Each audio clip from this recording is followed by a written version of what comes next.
ਵਾਹਿਗੁਰੂ ਜੀ ਕਾ ਖਾਲਸਾ ਵਾਹਿਗੁਰੂ ਜੀ ਕੀ ਫਤਿਹ। ਅਮਰੀਕਾ ਦੇ ਵਿੱਚ RCN ਤੇ ਸਪੈਕਟਰਮ ਕੇਬਲ ਨੈਟਵਰਕਸ ਰਾਹੀਂ, ਕੈਨੇਡਾ ਦੇ ਵਿੱਚੋਂ ਬੈਲ ਕੇਬਲ ਨੈਟਵਰਕ ਰਾਹੀਂ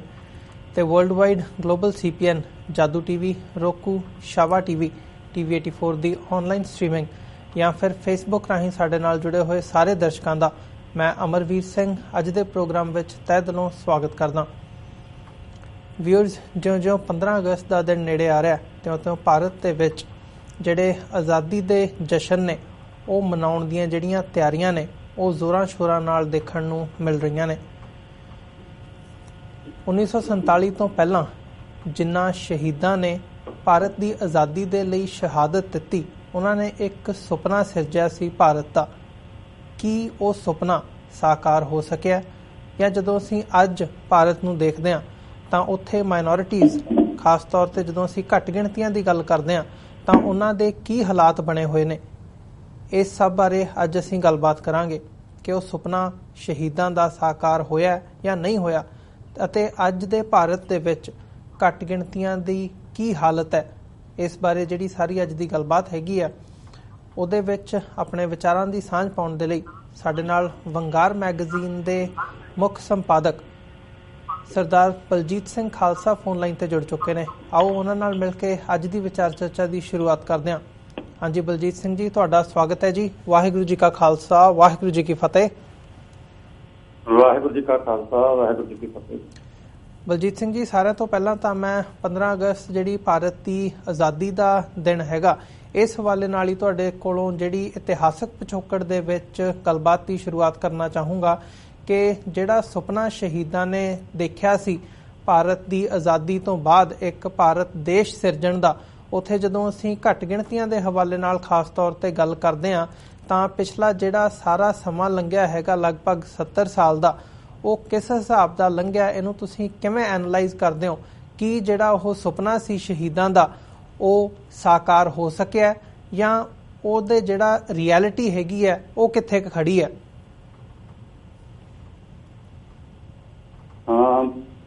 ਇਹ ਵੀਰ ਜੀ, ਜਿਹੜਾ ਅਸੀਂ ਜੇ ਸੋਚੀਏ ਕਿ ਸ਼ਹੀਦਾਂ ਦਾ ਜਿਹੜਾ ਸੁਪਨਾ ਸੀ ਉਹ ਆਜ਼ਾਦੀ, ਤਕਰੀਬਨ ਉਹਨਾਂ ਦਾ ਸੁਪਨਾ ਸੀ ਕਿ ਹਰੇਕ ਨਾਗਰਿਕ ਦੇ ਲਈ ਜਿਹੜੀ ਆ ਉਹ ਆਜ਼ਾਦੀ ਹੋਵੇ ਜੀ। ਪਰ ਅਸੀਂ ਵੇਖਦੇ ਹਾਂ ਕਿ 1947 ਤੋਂ ਬਾਅਦ ਜਿਸ ਤਰੀਕੇ ਦੇ ਨਾਲ ਬਹੁਤ ਗਿਣਤੀ ਇੱਕ ਜਿਹੜਾ ਸਿਸਟਮ ਲੋਕਤੰਤਰ ਦਾ ਜਿਹੜਾ ਲਾਗੂ ਹੋਇਆ, ਇਹਦੇ ਵਿੱਚ ਜਿਸ ਕਮਿਊਨਿਟੀ ਦੀ ਬਹੁਤ ਗਿਣਤੀ ਹੈ ਕਿ ਉਹ ਵੋਟਾਂ ਦੇ ਰਾਹੀਂ ਸੱਤਾ ਦੇ ਉੱਤੇ ਕਾਬਜ਼ ਹੋ ਕੇ ਜਿਹੜੀ ਕਿ ਆਪਣੇ ਆਪ ਨੂੰ ਦੇਸ਼ ਦੀ ਮਾਲਕ ਜਿਹੜੀ ਆ ਸਮਝ ਰਹੀ ਹੈ ਜੀ। ਦੂਜੇ ਪਾਸੇ ਜਿਹੜੀਆਂ ਘੱਟ ਗਿਣਤੀ ਕੌਮਾਂ ਨੇ ਜਿਵੇਂ ਮੁਸਲਮਾਨ, ਸਿੱਖ ਜਾਂ ਈਸਾਈ, ਉਹਨਾਂ ਨੂੰ ਲਗਾਤਾਰ ਜਿਹੜਾ 1947 ਤੋਂ ਲੈ ਕੇ ਹੁਣ ਤੱਕ ਗੁਲਾਮੀ ਦਾ ਅਹਿਸਾਸ ਕਰਾਇਆ ਜਾ ਰਿਹਾ। ਇੰਨਾ ਜ਼ਿਆਦਾ ਕਿ ਅਸਲ ਵਿੱਚ ਮੇਰੇ ਖਿਆਲ ਨਾਲ ਅੰਗਰੇਜ਼ ਦੇ ਰਾਜ ਵਿੱਚ ਵੀ ਇੰਨਾ ਜ਼ਿਆਦਾ ਉਹਨਾਂ ਨੂੰ ਗੁਲਾਮੀ ਦਾ ਅਹਿਸਾਸ ਨਹੀਂ ਕਰਵਾਇਆ ਗਿਆ ਜਿੰਨਾ ਕਿ ਇਸ ਹਿੰਦੂ ਰਾਜ ਦੇ ਵਿੱਚ ਕਰਵਾਇਆ ਜਾ ਰਿਹਾ। ਅਸੀਂ ਵੇਖਦੇ ਹਾਂ ਕਿ 1947 ਤੋਂ ਲੈ ਕੇ ਹੁਣ ਤੱਕ ਜਦੋਂ ਤਕਰੀਬਨ ਜਿਸਨੇ ਵੀ ਭਾਵੇਂ ਸਿੱਖਾਂ ਨੇ ਜਾਂ ਮੁਸਲਮਾਨਾਂ ਨੇ ਜਾਂ ਈਸਾਈਆਂ ਨੇ ਇਹ ਗੱਲ ਕੀਤੀ ਹੈ ਕਿ ਆਜ਼ਾਦੀ ਸਾਡਾ ਵੀ ਹੱਕ ਹੈ, ਅਸੀਂ ਆਜ਼ਾਦੀ ਦੇ ਨਾਲ ਜੀਣਾ ਚਾਹੁੰਦੇ ਹਾਂ, ਤੇ ਉਹਨਾਂ ਨੂੰ ਵੱਖਵਾਦੀ ਕਿਹਾ ਗਿਆ ਜਾਂ ਅੱਤਵਾਦੀ ਕਹਿ ਕੇ ਮਾਰਿਆ ਗਿਆ। ਤੇ ਹੁਣ ਤੱਕ ਤੇ ਇਹ ਸਪਸ਼ਟ ਸੀਗਾ ਕਿ ਆਜ਼ਾਦੀ ਮੰਗਣ ਵਾਲੇ ਲੋਕਾਂ ਨੂੰ, ਭਾਵੇਂ ਉਹ ਸਿੱਖ ਹੋਣ ਭਾਵੇਂ ਮੁਸਲਮਾਨ ਹੋਣ, ਉਹਨਾਂ ਨੂੰ ਵੱਖਵਾਦੀ ਕਹਿ ਕੇ ਬਦਨਾਮ ਕੀਤਾ ਜਾਂਦਾ ਸੀ ਤੇ ਅੱਤਵਾਦੀ ਕਹਿ ਕੇ ਉਹਨਾਂ ਨੂੰ ਖਤਮ ਕੀਤਾ ਜਾਂਦਾ ਸੀ ਜੀ। ਪਰ ਹੁਣ ਪਿਛਲੇ ਸਮੇਂ ਤੋਂ ਜਦੋਂ ਤੋਂ ਇੰਡੀਆ ਦੇ ਵਿੱਚ ਮੋਦੀ ਦੀ ਸਰਕਾਰ ਬਣੀ ਹੈ, ਉਸ ਵੇਲੇ ਸਿੱਧੇ ਤੌਰ ਤੇ ਜਿਹੜਾ ਕਿ ਕਹਿਣਾ ਸ਼ੁਰੂ ਕਰ ਦਿੱਤਾ ਗਿਆ ਕਿ ਜਿਹੜੇ ਲੋਕ ਆਜ਼ਾਦੀ ਮੰਗਦੇ ਨੇ ਭਾਰਤ ਤੋਂ, ਤੇ ਉਹਨਾਂ ਦਾ ਅਸਰ ਜਿਹੜਾ ਉਹ ਮਾੜਾ ਹੋਵੇਗਾ। ਪਿਛਲੇ ਮੈਂ ਦੇਖ ਰਿਹਾ ਸੀਗਾ ਜਦੋਂ ਪਿਛਲੇ ਦਿਨੀ ਕਸ਼ਮੀਰ ਦੇ ਵਿੱਚ ਅਬੂ ਦੁਜਾਨਾ ਨਾਂ ਦਾ ਇੱਕ ਜੁਝਾਰੂ ਜਿਹੜਾ ਪੁਲਿਸ ਨਾਲ ਮੁਕਾਬਲੇ ਵਿੱਚ ਮਾਰਿਆ ਗਿਆ ਜੀ। ਹਾਲਾਂਕਿ ਉਹ ਜਿਸ ਘਰ ਦੇ ਵਿੱਚ ਸੀ ਉਸ ਘਰ ਨੂੰ ਆਰਮੀ ਨੇ ਉਡਾ ਦਿੱਤਾ, ਤੇ ਬੜਾ ਪ੍ਰਚਾਰ ਜਿਹੜਾ ਉਹਦੇ ਖਿਲਾਫ ਜ਼ਹਿਰੀਲਾ ਪ੍ਰਚਾਰ ਕੀਤਾ ਗਿਆ ਕਿ ਉਹ ਐਜਾਜ਼ ਸੀ ਔਰ ਕਸ਼ਮੀਰ ਦੀਆਂ ਲੜਕੀਆਂ ਦੇ ਨਾਲ ਉਹਨਾਂ ਦੀ ਬੇਪਤੀ ਕਰਦਾ ਸੀ। ਤੇ ਜਿਸ ਵੇਲੇ ਉਹਦੀ ਆਡੀਓ ਜਿਹੜੀ ਹੈ ਇੱਕ ਆਖਰੀ ਜਿਹੜੀ ਫੌਜ ਦੇ ਅਫਸਰ ਨਾਲ ਗੱਲਬਾਤ ਦੀ ਉਹ ਸਾਹਮਣੇ ਆਈ, ਉਸ ਤੋਂ ਬਾਅਦ PTI ਨਿਊਜ਼ ਏਜੰਸੀ ਜਿਹੜੀ ਉਹਨੂੰ ਵੀ ਇਹ ਖਬਰਾਂ ਦੇਣ ਲਈ ਮਜਬੂਰ ਹੋਣਾ ਪਿਆ ਕਿ ਉਹਨੇ ਹੱਥ ਖੜੇ ਕਰਨ ਤੋਂ ਇਨਕਾਰ ਕਰ ਦਿੱਤਾ ਸੀ ਤੇ ਉਹਨੇ ਕਿਹਾ ਸੀ ਕਿ ਮੈਂ ਸ਼ਹਾਦਤ ਦੇ ਲਈ ਤੁਰਿਆ ਜੀ ਤੇ ਮੈਨੂੰ ਮੌਤ ਦਾ ਕੋਈ ਖੌਫ ਨਹੀਂ ਆ, ਇਸ ਲਈ ਮੈਂ ਸਰੈਂਡਰ ਨਹੀਂ ਕਰਨਾ। ਤੇ ਇਸ ਵਿਸ਼ੇ ਦੇ ਉੱਤੇ ਇਸ ਵੇਲੇ ਇਸ ਤਰ੍ਹਾਂ ਦੇ ਸ਼ਖਸ ਨੂੰ ਅਬੂ ਦੁਜਾਨਾ ਨੂੰ ਜਾਂ ਦੂਜੇ ਜਿਹੜੇ ਕਸ਼ਮੀਰ ਦੇ ਵਿੱਚ ਆਜ਼ਾਦੀ ਲਈ ਲੜ ਰਹੇ ਨੇ ਲੋਕ, ਉਹਨਾਂ ਦੇ ਇੱਕ ਹਿੰਦੀ ਦੇ ਨਿਊਜ਼ ਚੈਨਲ ਦੇ ਉੱਤੇ ਡਿਬੇਟ ਚੱਲ ਰਹੀ ਸੀ ਤੇ ਉਹਦੇ ਵਿੱਚ ਕੁਝ ਕਸ਼ਮੀਰ ਦੇ ਲੋਕ ਜਿਹੜੇ ਨੇ ਕਿ ਜਿਹੜੇ ਆਪਣੀ ਆਜ਼ਾਦੀ ਦੀਆਂ ਉਮੰਗਾਂ ਦੀ ਗੱਲ ਕਰਦੇ ਸੀ ਕਿ ਅਸੀਂ ਵੀ ਆਜ਼ਾਦੀ ਚਾਹੁੰਦੇ ਹਾਂ ਜੀ, ਤੇ ਉਹਨਾਂ ਨੂੰ ਵੀ ਬਿਠਾਇਆ ਗਿਆ ਸੀ ਤੇ ਉਹਨਾਂ ਨੂੰ ਇੰਨਾ ਜਲੀਲ ਕੀਤਾ ਜਾ ਰਿਹਾ ਸੀ ਕਿਉਂਕਿ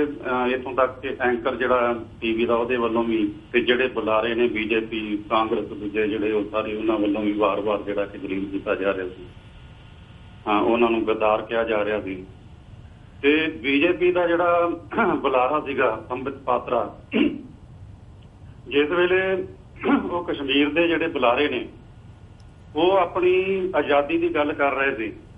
ਤੇ ਉਹਦੇ ਸ਼ਬਦ ਜਿਹੜੇ ਮੈਂ ਤੁਹਾਨੂੰ ਹੂਬਹੂ ਜਿਹੜੇ ਨੇ ਕਿ BJP ਦੇ ਬੁਲਾਰੇ ਜਿਹੜਾ ਸੰਬਤ ਪਾਤਰਾ ਉਹਦੇ ਸ਼ਬਦ ਮੈਂ ਦੁਹਰਾਉਣਾ ਚਾਹਾਂਗਾ। ਉਹ ਕਹਿੰਦਾ ਕਿ ਬੁਰਹਾਨ ਵਾਨੀ आजादी मांगता था हमने उसे आजादी दे दी, अबू दुजाना आजादी मांगता था उसे हमने आजादी दे दी, क्या आपको भी चाहिए आजादी। ये सिद्धी जिहड़ी है कि भाषा जिहड़ी है कि जिहड़े लोग ਭਾਰਤ ਦੇ ਵਿੱਚ ਰਹਿ ਕੇ ਜਿਹੜੇ ਮੁਸਲਮਾਨ ਜਾਂ ਸਿੱਖ ਜਿਹੜੇ ਆਜ਼ਾਦੀ ਮੰਗਣਗੇ ਉਹਨਾਂ ਨੂੰ ਮੌਤ ਦਿੱਤੀ ਜਾਊਗੀ ਤੇ ਜਿਹੜੇ ਇਹਦੇ ਆਜ਼ਾਦੀ ਦੀ ਗੱਲ ਕਰਦੇ ਨੇ ਉਹ ਇਹ ਸੋਚ ਲੈਣ ਕਿ ਉਹਨਾਂ ਨੂੰ ਚਾਹੀਦੀ ਹੈ। ਇਹ ਜਿਹੜੀ ਭਾਸ਼ਾ ਹੈ, ਹਾਲਾਂਕਿ ਅਸੀਂ ਦੇਖਦੇ ਹਾਂ ਕਿ ਇਸ ਤੋਂ ਪਹਿਲਾਂ ਆਜ਼ਾਦੀ ਸ਼ਬਦ ਦਾ ਇਸਤੇਮਾਲ ਕੀਤਾ ਜਾਂਦਾ ਕਿ ਜਿਹੜੇ ਲੋਕ ਆਜ਼ਾਦੀ ਲਈ ਲੜ ਰਹੇ ਜੀ ਉਹਨਾਂ ਨੂੰ ਵੱਖਵਾਦੀ ਕਿਹਾ ਜਾਂਦਾ ਸੀ, ਉਹਨਾਂ ਨੂੰ ਅੱਤਵਾਦੀ ਦਾ ਇਲਜ਼ਾਮ ਲਾ ਕੇ ਜਿਹੜਾ ਖਤਮ ਕੀਤਾ ਜਾਂਦਾ ਸੀ, ਉਹਨਾਂ ਨੂੰ ਸਮਾਜ ਵਿਰੋਧੀ ਅਨਸਰ ਕਹਿ ਕੇ ਉਹਨਾਂ ਤੇ ਅਟੈਕ ਕੀਤਾ ਜਾਂਦਾ ਸੀ। ਪਰ ਇਸ ਵੇਲੇ ਜਿਹੜਾ ਕਿ ਹੁਣ ਜਿਹੜੀ ਪੋਜੀਸ਼ਨ ਆ ਉਹਦੇ ਵਿੱਚ ਸਿੱਧਾ ਉਹ ਇਹ ਮੰਨ ਕੇ ਕਿ ਉਹ ਆਜ਼ਾਦੀ ਮੰਗ ਰਹੇ ਨੇ ਤੇ ਉਹ ਆਜ਼ਾਦੀ ਨੂੰ ਜਿਹੜਾ ਕਿ ਉਹਨਾਂ ਦਾ ਗੁਨਾਹ ਬਣਾ ਦਿੱਤਾ ਗਿਆ ਤੇ ਇਹ ਸਪਸ਼ਟ ਐਲਾਨ ਹੈ ਕਿ ਇਸ ਦੇਸ਼ ਦੇ ਵਿੱਚ ਭਾਰਤ ਦੇ ਵਿੱਚ ਆਜ਼ਾਦੀ ਜਿਹੜੀ ਆ ਉਹ ਸਿਰਫ ਹਿੰਦੂਆਂ ਦੇ ਕੋਲ ਆ ਜੀ ਤੇ ਜੇ ਮੁਸਲਮਾਨ ਸਿੱਖ ਜਾਂ ਈਸਾਈ ਆਜ਼ਾਦੀ ਮੰਗਣ ਦੀ ਜੁਰਤ ਕਰਨਗੇ ਤੇ ਉਹਨਾਂ ਨੂੰ ਗੋਲੀਆਂ ਮਾਰ ਕੇ ਖਤਮ ਕਰ ਦਿੱਤਾ ਜਾਊਗਾ। ਇਹ ਜਿਹੜੀ ਇੱਕ ਨਵੀਂ ਪਰਿਭਾਸ਼ਾ ਜਿਹੜੀ ਆ ਮੋਦੀ ਸਰਕਾਰ ਦੀ ਸਰਪ੍ਰਸਤੀ ਦੇ ਵਿੱਚ ਜਿਹੜੀ ਲਾਗੂ ਕੀਤੀ ਜਾ ਰਹੀ ਹੈ ਜੀ, ਅਸੀਂ ਸਮਝਦੇ ਹਾਂ ਕਿ ਇਹ ਇੱਕ ਚੈਲੰਜ ਆ ਖੁੱਲ੍ਹਮ ਖੁੱਲ੍ਹਾ ਜਿਹੜਾ ਘੱਟ ਗਿਣਤੀ ਕੌਮਾਂ ਦੇ ਲਈ ਕਿ ਉਹਨਾਂ ਨੂੰ ਆਪਣੀ ਆਜ਼ਾਦੀ ਦੀ ਲੜਾਈ ਜਿਹੜੀ ਹੈ ਇੱਥੇ ਹੋ ਕੇ ਦ੍ਰਿੜ ਹੋ ਕੇ ਅੱਗੇ ਨਾਲੋਂ ਵੀ ਤੇਜ਼ ਕਰਨੀ ਚਾਹੀਦੀ ਹੈ ਜੀ। ਬਲਜੀਤ ਸਿੰਘ ਜੀ, ਜਿਵੇਂ ਤੁਸੀਂ ਓਵਰਆਲ ਗੱਲ ਕੀਤੀ ਹੈ ਕਸ਼ਮੀਰ ਦੇ ਵਿੱਚ ਮੁਸਲਮਾਨਾਂ ਦੇ ਹਵਾਲੇ ਨਾਲ ਵੀ ਤੁਸੀਂ ਟੱਚ ਕੀਤਾ ਹੈਗਾ ਜੀ। ਬਲਜੀਤ ਸਿੰਘ ਜੀ, ਨਾਲੇ ਜਦੋਂ ਅਸੀਂ ਸਿੱਖਾਂ ਦੇ ਹਵਾਲੇ ਨਾਲ ਜੇ ਗੱਲ ਕਰੀਏ ਤਾਂ 1947 ਤੋਂ ਬਾਅਦ ਦਾ ਜਿਹੜਾ ਸਾਰਾ ਟਾਈਮ ਪੀਰੀਅਡ ਪਿਛਲੇ 70 ਸਾਲਾਂ ਨੂੰ ਦੇਖਣਾ ਹੋਵੇ ਤਾਂ ਅਸੀਂ ਪਹਿਲਾਂ ਦੇਖਦੇ ਹਾਂ ਪੰਜਾਬੀ ਸੂਬੇ ਦੇ ਲਈ ਸਿੱਖਾਂ ਵੱਲੋਂ ਪੰਜਾਬੀਆਂ ਵੱਲੋਂ ਸੰਘਰਸ਼ ਕੀਤਾ ਗਿਆ, ਪੰਜਾਬੀ ਸੂਬਾ ਦੀ ਜਿਹੜੀ ਲਹਿਰ ਸੀਗੀ ਉਹਨੂੰ ਪ੍ਰਚੰਡ ਕੀਤਾ ਗਿਆ ਤੇ ਪੰਜਾਬੀ ਸੂਬਾ ਹਾਸਲ ਕੀਤਾ ਗਿਆ, ਲੈਂਗੁਏਜ ਦੇ ਲਈ ਲੜਾਈ ਹੋਈ। ਫਿਰ ਅਸੀਂ 70s ਦੇ ਵਿੱਚ ਦੇਖਦੇ ਹਾਂ ਅਨੰਦਪੁਰ ਸਾਹਿਬ ਦਾ ਮਤਾ ਜਿਹੜਾ ਕਿ ਇੱਕ ਫੈਡਰਲ ਸਟਰਕਚਰ ਦੀ ਮੰਗ ਸੀ ਉਹਨੂੰ ਵੀ ਕਿਵੇਂ ਵੱਖਵਾਦੀ ਗਰਦਾਨ ਕੇ ਹੋਰ ਰੰਗਤ ਦੇ ਕੇ ਪੇਸ਼ ਕੀਤਾ ਗਿਆ ਤੇ 1984 ਦਾ ਘੱਲੂਘਾਰਾ ਵਾਪਰਿਆ, ਸਿੱਖ ਕੌਮ ਦੀ ਨਸਲਕੁਸ਼ੀ ਹੋਈ। ਸੋ ਇਹ ਸਾਰੇ ਟਾਈਮ ਪੀਰੀਅਡ ਨੂੰ ਅੱਜ ਤੱਕ ਵੀ ਜਦੋਂ ਅਸੀਂ 2017 ਦੇ ਵਿੱਚ ਹੁਣ ਗੱਲ ਕਰ ਰਹੇ ਹਾਂ ਤਾਂ ਕੀ ਕੋਈ ਸਮਾਂ ਇੱਦਾਂ ਦਾ ਆਇਆ ਜੇ ਅਸੀਂ ਸਿੱਖ ਨੁਕਤਾ ਨਿਗਾਹ ਤੋਂ ਦੇਖਣਾ ਹੋਵੇ ਜਿਹਨੇ ਸਿੱਖਾਂ ਨੂੰ ਇਹ ਅਹਿਸਾਸ ਕਰਵਾਇਆ ਹੋਵੇ ਕਿ ਨਹੀਂ, ਅਸੀਂ ਭਾਰਤ ਦੇ ਸਿਸਟਮ ਦੇ ਵਿੱਚ ਰਹਿ ਕੇ ਜੋ 1984 ਤੋਂ ਪਹਿਲਾਂ ਦੀ ਗੱਲ ਸੀ ਵੀ ਅਸੀਂ ਅਨੰਦਪੁਰ ਸਾਹਿਬ ਦੇ ਮਤੇ ਤੇ ਜਾਂ ਕਿਸੇ ਹੋਰ ਇਸ਼ੂ ਦੇ ਉੱਪਰ ਰਹਿੰਦਿਆਂ ਹੋਇਆਂ ਸਿਸਟਮ ਦੇ ਵਿੱਚ ਰਹਿੰਦਿਆਂ ਹੋਇਆਂ ਅਸੀਂ ਆਪਣੀ ਗੱਲ ਕਹਿ ਸਕਦੇ ਹਾਂ ਤੇ ਜਿਹੜੀ ਸਾਡੀ ਆਪਣੇ ਹੱਕ ਨੇ ਉਹ ਲੈ ਸਕਦੇ ਹਾਂ।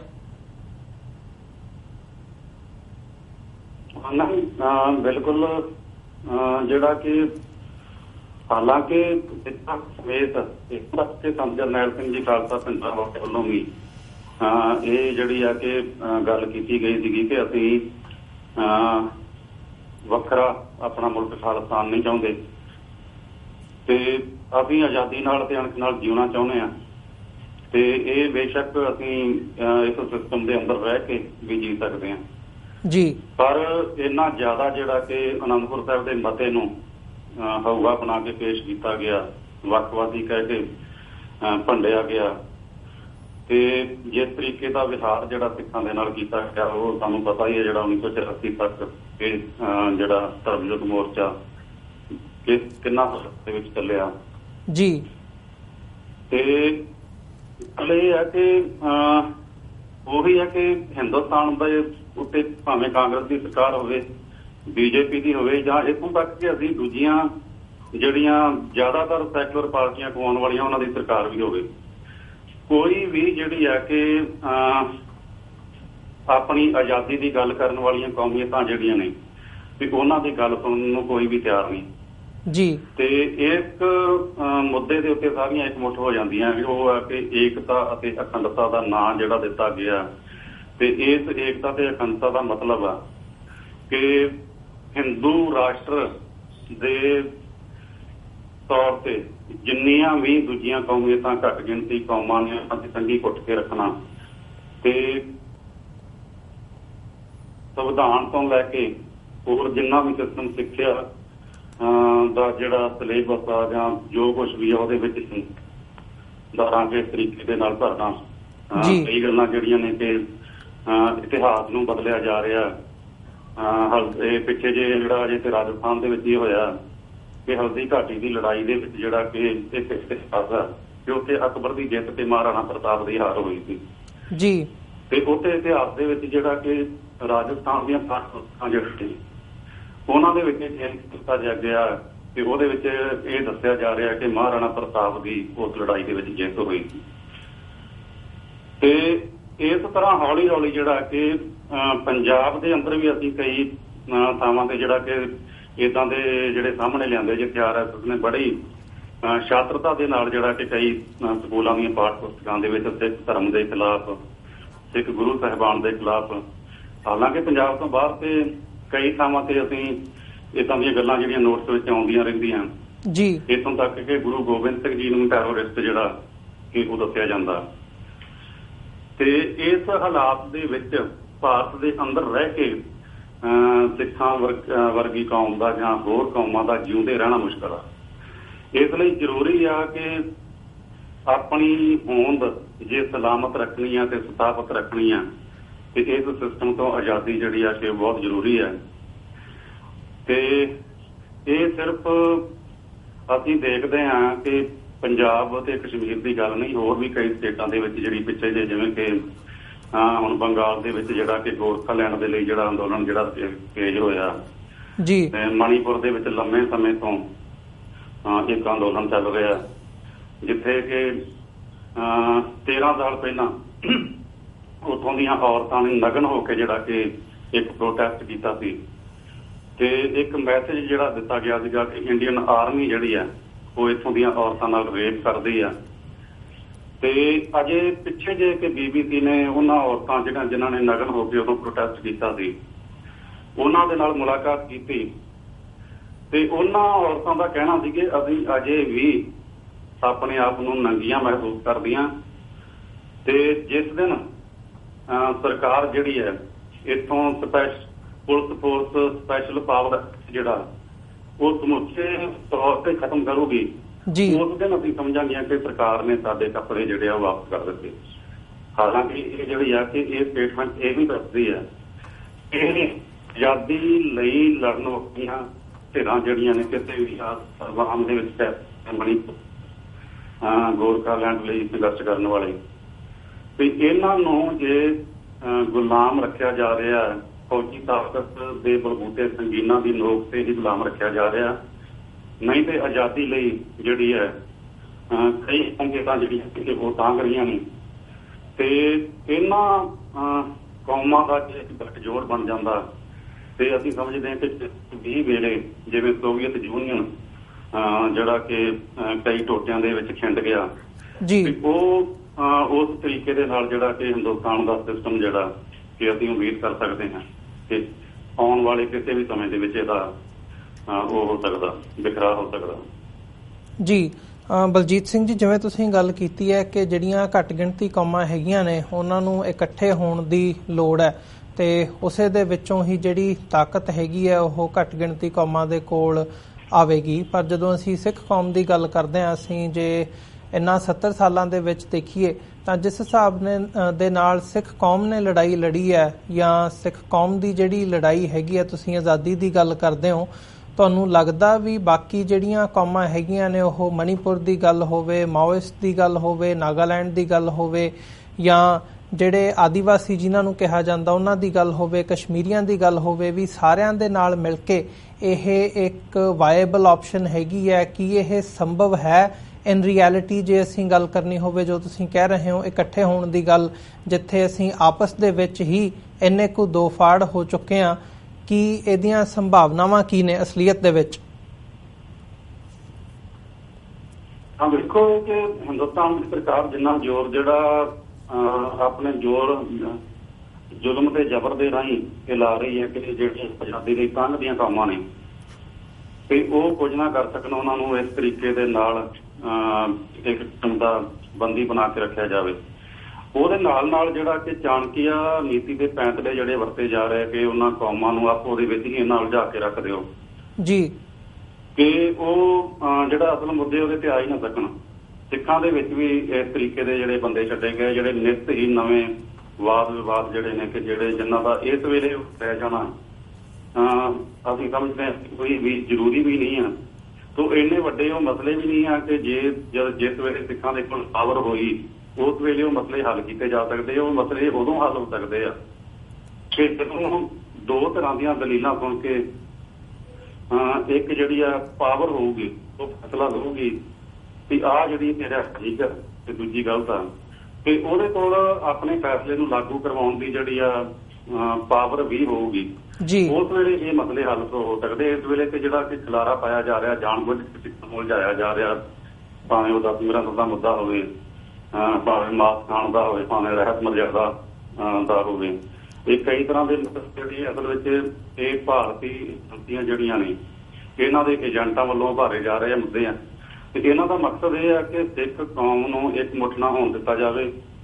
ਤੇ ਇਹਨਾਂ ਨੂੰ ਆਪੋ ਵਿੱਚ ਹੀ ਸਿੱਖਾਂ ਨੂੰ ਇੰਨਾ ਜ਼ਿਆਦਾ ਉਲਝਾ ਦਿੱਤਾ ਜਾਵੇ ਕਿ ਅਸਲ ਮੁੱਦਾ ਜਿਹੜਾ ਆਜ਼ਾਦੀ ਉਹਦੇ ਤੇ ਗੱਲ ਹੀ ਨਾ ਕਰਨ। ਇਸੇ ਤਰੀਕੇ ਦੇ ਨਾਲ ਅਸੀਂ ਦੇਖਦੇ ਹਾਂ ਕਿ ਦੂਜੀਆਂ ਕੌਮੀਅਤਾਂ ਜਿਹੜੀਆਂ ਉਹਨਾਂ ਦੇ ਨਾਲ ਵੀ ਇਸ ਤਰ੍ਹਾਂ ਦੀਆਂ ਖੇਡਾਂ ਖੇਡੀਆਂ ਜਾ ਰਹੀਆਂ। ਇਹ ਤੇ ਉਹਨਾਂ ਕੌਮਾਂ ਦੀ ਲੀਡਰਸ਼ਿਪ ਜਿਹੜੀ ਹੈ ਕਿ ਉਹਨਾਂ ਦੇ ਲਈ ਇੱਕ ਫਰਕ ਦੀ ਘੜੀ ਹੈ ਕਿ ਉਹਨਾਂ ਨੇ ਆਪਣੀਆਂ ਕੌਮਾਂ ਨੂੰ ਇਸ ਚੱਕਰ ਤੋਂ ਕੱਢ ਕੇ ਕਿਵੇਂ ਬਾਹਰ ਲਿਆਉਣਾ ਤੇ ਕਿਸ ਤਰੀਕੇ ਦੇ ਨਾਲ ਆਪਣੀ ਲੜਾਈ ਜਿਹੜੀ ਹੈ ਤੇ ਉਹਨੂੰ ਅੰਤਰਰਾਸ਼ਟਰੀ ਪੱਧਰ ਤੇ ਉੱਤੇ ਉਭਾਰ ਕੇ ਇੱਕ ਮਾਨਤਾ ਦਿਵਾਉਣੀ ਹੈ। ਇਹਦੇ ਲਈ ਅਸੀਂ ਖਾਸ ਤੌਰ ਤੇ ਦੇਸ਼ ਤੋਂ ਵੱਖ-ਵੱਖ ਦੇ ਜਿਹੜੇ NRI ਵੀਰ ਨੇ ਉਹਨਾਂ ਦੀ ਜ਼ਿੰਮੇਵਾਰੀ ਜਿਹੜੀ ਹੈ ਬਹੁਤ ਜ਼ਿਆਦਾ ਵੱਧ ਜਾਂਦੀ ਹੈ ਜੀ, ਕਿਉਂਕਿ ਇਹਨਾਂ ਜਿੱਥੇ ਸੰਘਰਸ਼ ਹੋ ਰਹੇ ਆ ਉਸ ਨੂੰ ਅੰਤਰਰਾਸ਼ਟਰੀ ਮੀਡੀਆ ਦੇ ਵਿੱਚ ਲਿਆਉਣਾ ਤੇ ਅੰਤਰਰਾਸ਼ਟਰੀ ਮਾਨਤਾ ਦਿਵਾਉਣੀ ਜਿਹੜੀ ਆ ਬਹੁਤ ਜ਼ਰੂਰੀ ਹੈ। ਉਸ ਬਿਨਾਂ ਜਿਹੜਾ ਇਹ ਲੜਾਈ ਜਿਹੜੀ ਆ ਇਹ ਕਾਰਗਰ ਨਹੀਂ ਹੋ ਸਕਦੀ ਤੇ ਇਸ ਲਈ ਸਭ ਤੋਂ ਜ਼ਰੂਰੀ ਇਹ ਹੈ ਕਿ ਅੰਤਰਰਾਸ਼ਟਰੀ ਮੀਡੀਆ ਦੇ ਵਿੱਚ ਇਹ ਗੱਲ ਲਿਆਂਦੀ ਜਾਵੇ ਤੇ ਅੰਤਰਰਾਸ਼ਟਰੀ ਖਾਸ ਤੌਰ ਤੇ ਕਈ ਜਿਹੜੀਆਂ ਵੱਡੀਆਂ ਤਾਕਤਾਂ ਨੇ ਤੇ ਉਹਨਾਂ ਦੀ ਹਮਦਰਦੀ ਜਿਹੜੀ ਆ ਇਸ ਆਜ਼ਾਦੀ ਲੜਾਈ ਦੇ ਵਿੱਚ ਹਾਸਲ ਕੀਤੀ ਜਾਵੇ ਜੀ। ਜੀ ਬਿਲਕੁਲ, ਇਹਨੂੰ ਅੰਤਰਰਾਸ਼ਟਰੀ ਹਵਾਲੇ ਦੇ ਨਾਲ ਜਿਵੇਂ ਤੁਸੀਂ ਗੱਲ ਕੀਤੀ ਹੈ ਕਿ ਅੰਤਰਰਾਸ਼ਟਰੀ ਪੱਧਰ ਤੇ ਲੈ ਕੇ ਆਉਣ ਦੀ ਬਹੁਤ ਵੱਡੀ ਅੱਜ ਦੀ ਡੇਟ ਦੇ ਵਿੱਚ ਲੋੜ ਹੈਗੀ ਹੈ। ਬਲਜੀਤ ਸਿੰਘ ਜੀ, ਅੰਤ ਦੇ ਵਿੱਚ ਇਸੇ ਹਵਾਲੇ ਦੇ ਨਾਲ ਜੇ ਸਿੱਖ ਡਾਇਸਪੋਰਾ ਦੀ ਗੱਲ ਕਰੀਏ ਤਾਂ ਉਹਨਾਂ ਦੀ ਜਿਹੜੇ ਕੰਮ ਕਰਨ ਦਾ ਤਰੀਕਾ ਹੈਗਾ, ਸਿੱਖ ਡਾਇਸਪੋਰਾ ਜਿਸ ਹਿਸਾਬ ਨਾਲ ਲਾਮਬੰਦ ਹੋ ਕੇ ਕੰਮ ਕਰ ਰਿਹਾ ਹੈ, ਉਹਨੂੰ ਤੁਸੀਂ ਕਿਵੇਂ ਐਨਾਲਾਈਜ਼ ਕਰਦੇ ਹੋ ਤੇ ਉਹਨਾਂ ਤੋਂ ਤੁਸੀਂ ਕੀ ਉਮੀਦ ਰੱਖਦੇ ਹੋ ਇਸ ਪਲੇਟਫਾਰਮ ਦੀ ਜਦੋਂ ਤੁਸੀਂ ਆਜ਼ਾਦੀ ਦੀ ਗੱਲ ਕਰਦੇ ਹੋ?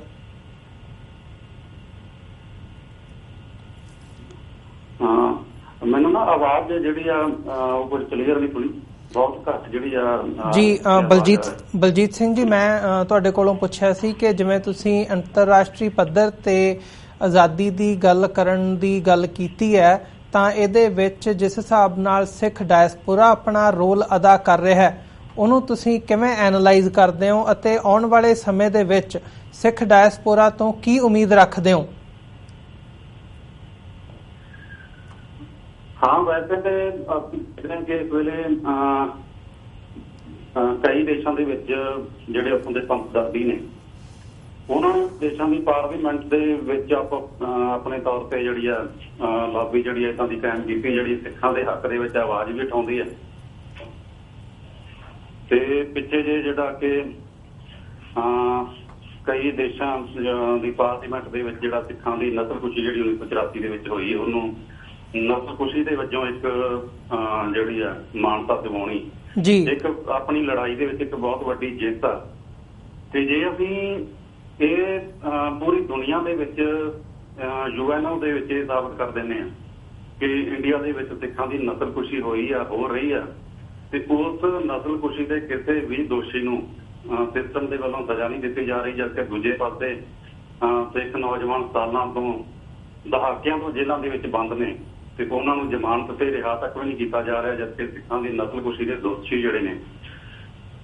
ਉਹਨਾਂ ਨੂੰ ਇੱਕ ਦਿਨ ਦੇ ਲਈ ਵੀ ਜੇਲ੍ਹ ਨਹੀਂ ਭੇਜਿਆ ਗਿਆ ਜੀ। ਤੇ ਇਹ ਸਾਡੀ ਲੜਾਈ ਦੀ ਇੱਕ ਬਹੁਤ ਵੱਡੀ ਜਿੱਤ ਹੈ, ਕਿਉਂਕਿ ਜਿਸ ਕੌਮ ਦੀ ਨਸਲਕੁਸ਼ੀ ਹੋ ਰਹੀ ਹੋਵੇ ਤੇ ਉਸ ਨਸਲਕੁਸ਼ੀ ਦੇ ਵਿੱਚ ਜਿਹੜਾ ਸੰਦ ਬਣ ਕੇ ਫਿਰਨ ਵਾਲੇ ਜਿਹੜੇ ਲੋਕ ਨੇ ਉਹ ਸਜ਼ਾ ਤੋਂ ਬਾਹਰ ਹੋਣ, ਤੇ ਉਹ ਆਪਣੇ ਆਪ ਹੀ ਇਹ ਇੱਕ ਗੱਲ ਜਿਹੜੀ ਉੱਪਰ ਕੇ ਸਾਹਮਣੇ ਆ ਜਾਂਦੀ ਹੈ ਕਿ ਇਹ ਕੌਮ ਤਾਂ ਹੀ ਬਚ ਸਕਦੀ ਹੈ ਜੇ ਇਸ ਸਿਸਟਮ ਦੇ ਵਿੱਚੋਂ ਆਜ਼ਾਦ ਹੋਵੇ। ਤੇ ਅਸੀਂ ਸਮਝਦੇ ਹਾਂ ਕਿ ਜਿਸ ਤਰੀਕੇ ਨਾਲ ਕੈਨੇਡਾ ਤੇ USA ਦੇ ਸਿੱਖਾਂ ਨੇ ਇਹ ਪ੍ਰਾਪਤੀਆਂ ਕੀਤੀਆਂ ਨੇ